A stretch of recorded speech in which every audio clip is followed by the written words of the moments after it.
pertanyaannya, tanpa PDIP, apakah Ganjar Pranowo bisa mencalonkan? Tentu Ganjar juga akan cari perahu, saya yakin itu. Dan akan banyak partai-partai yang akan melirik Ganjar, saya yakin juga itu. Karena memang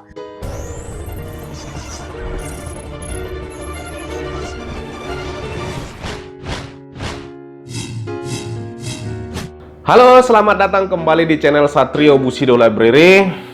Selamat hari Senin atau Happy Monday. Dan selalu mengucap syukur bahwa kita sampai hari ini, yaitu di hampir pertengahan bulan Juni ini, kita sehat selalu. Oke? Nah, itu yang paling utama. Oke, hari ini saya mau membahas hasil survei yang dikeluarkan oleh SMRC atau Saiful Mujani Research and Consulting. Nah, di mana hasil surveinya itu ada sesuatu yang lumayan mengagetkan.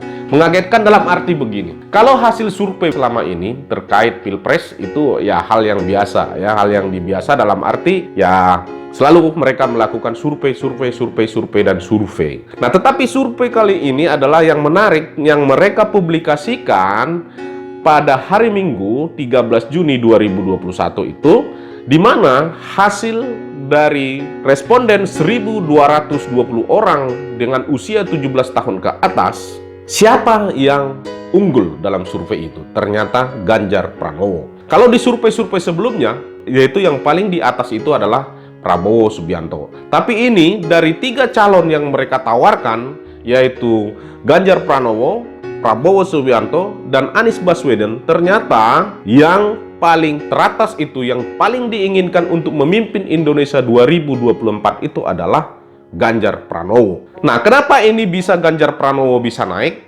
Menurut saya itu tidak terlepas dari kerja-kerja relawan atau upaya dari berbagai relawan yang sudah terang-terangan menyatakan dukungannya atau sudah terang-terangan mendeklarasikan diri sebagai pendukung Ganjar Pranowo, di mana banyak dari mereka juga adalah orang-orang atau relawan-relawan yang sudah berhasil memenangkan Presiden Jokowi 2 periode, yaitu dari 2014 sampai 2019.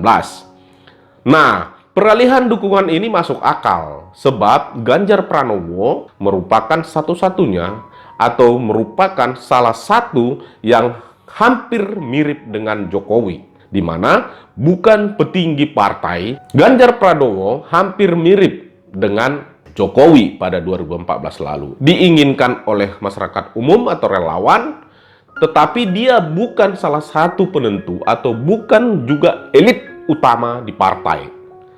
Nah, begitu juga yang terjadi dengan Ganjar Pranowo, sama-sama tidak lahir dari klan politik tertentu.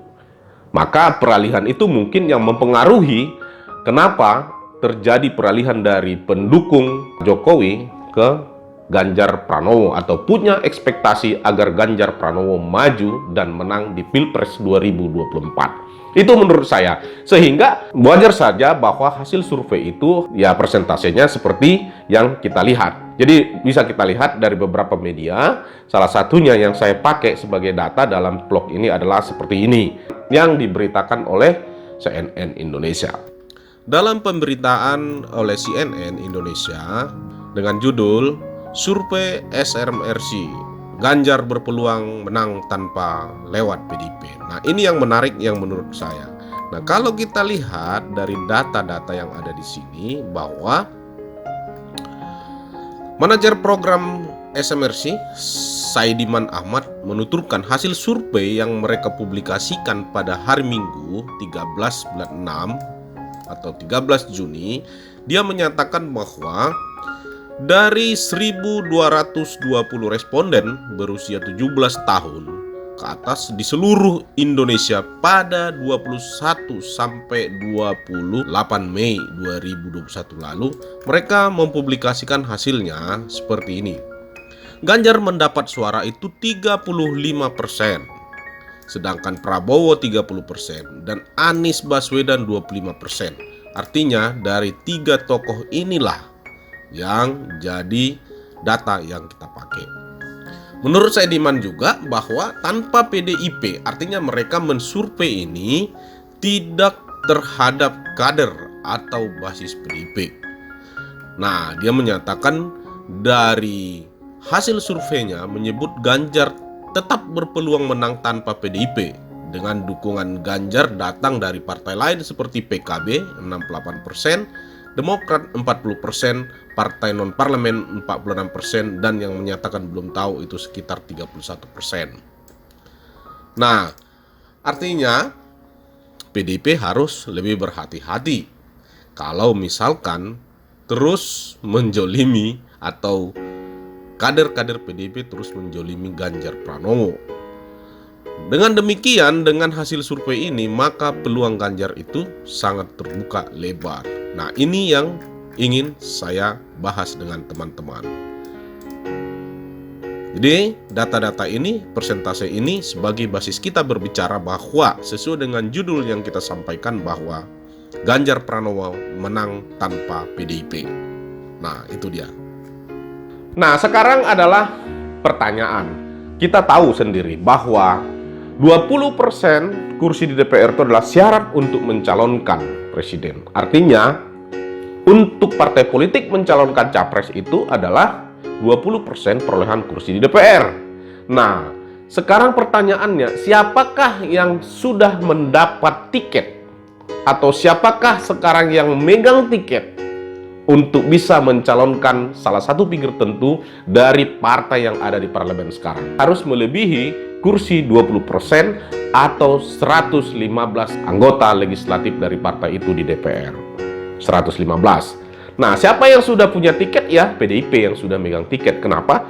Karena mereka memiliki kursi di DPR itu 128 kursi di DPR RI. Artinya mereka sudah memiliki golden ticket lah istilahnya. Cuman ini apakah mau diberikan sama Ganjar atau tidak? Nah, dinamika masih berjalan. Bahkan masih ada rumor-rumor yang berkembang. Elit PDIP tidak menginginkan Ganjar, justru menginginkan Puan Maharani. Salah satu itu adalah Bambang Pacul yang sudah terang-terangan menyatakan bahwa siapapun presidennya, Puan Maharani wakilnya. Nah, nggak mungkin kan dari mereka dua-duanya. Menjadi pertanyaan itu adalah siapa yang jadi presidennya apabila PDIP mendorong Puan sebagai wakilnya. Atau yang sering istilah teh botol sosro gitu ya. Siapa? Nah, bisa jadi seperti yang santer kabar sekarang, di berita-berita sekarang akan ada duet Prabowo-Puan. Kalau Prabowo-Puan duet, maka otomatis Ganjar Pranowo bisa digait oleh partai lain seperti yang pernah dinyatakan oleh politisi Partai Nasdem Irma Suryani berikut ini. Gitu ya. Soal nanti bagaimana Ganjar dinamis atau tidak dinamis nanti ke depan, kalau dia dizalimi betulan misalnya gitu ya, dizalimi betulan, tentu Ganjar juga akan cari perahu, saya yakin itu. Dan akan banyak partai-partai yang akan melirik Ganjar, saya yakin juga itu. Karena memang kualitas Ganjar ini, ya kualitas dan elektabilitasnya memang memadai untuk seorang presiden. Jadi kalau sampai PDIP menzalimi betulan gitu ya, yang rugi juga PDIP sendiri gitu. Yang akan rugi PDIP. Menurut saya seperti itu. Kalau dikatakan seperti yang disampaikan Ibu Puan misalnya, bahwa Ganjar kerjanya hanya di medsos saja, saya kira tidak. Karena saya kenal betul Mas Ganjar gitu ya. Ganjar ini kan anggota DPR RI dulunya. Dia turun ke daerah, dia turun, maka kemudian dia terpilih sebagai anggota DPR RI dan dia bersosialisasi dengan masyarakat. Jadi elektabilitas Ganjar itu bukan hanya sekedar sebatas medsos, tapi memang dia dikenal oleh masyarakat Indonesia.